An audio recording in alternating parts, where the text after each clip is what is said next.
Salah satu ADHD traits yang aku pengen bahas kali ini adalah oversharing.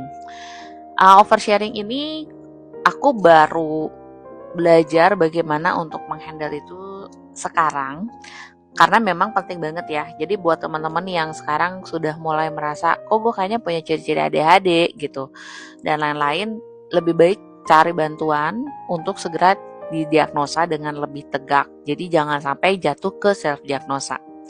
Kenapa? Karena kalau memang teman-teman ini adalah seorang ADHD, ketika teman-teman udah tegak diagnosanya, itu tuh kita pencarian itu bukan antara gue ADHD bukan atau buka apa bagaimana, tapi lebih ke gimana untuk kita hidup dengan baik dengan segala ADHD traits yang kita punya. Memang ADHD traits atau ciri-ciri ADHD itu ada yang medium, ada yang ringan dan berat gitu ya. Itu yang setahu aku. Teman-teman mungkin bisa lebih banyak lagi ngobrol sama psikolog atau psikiater atau lihat konten-konten mereka yang lebih sesuai background mereka lah ya. Karena kalau ceritaku kan lebih ke personal apa yang aku alamin as an ADHD adult ADHD. Nah, di sini tuh aku mau cerita bahwa setelah aku tahu jadi ADHD itu adalah masalah oversharing. Dulu tuh aku suka guilty banget kalau misalkan habis pulang dari pertemuan tertentu atau ketemu orang tertentu, itu tuh ngomongnya berlebihan kemana-mana dan kadang jatuhnya jadi mendominasi gitu. Padahal pas pergi itu aku udah deg-degan, maksudnya udah mempersiapkan, oke, Pe jangan ngomong kayak gini-gini, pokoknya harus belajar mendengarkan gitu ya. Sulit banget untuk mendengarkan orang lain dan nggak oversharing, itu yang aku alamin.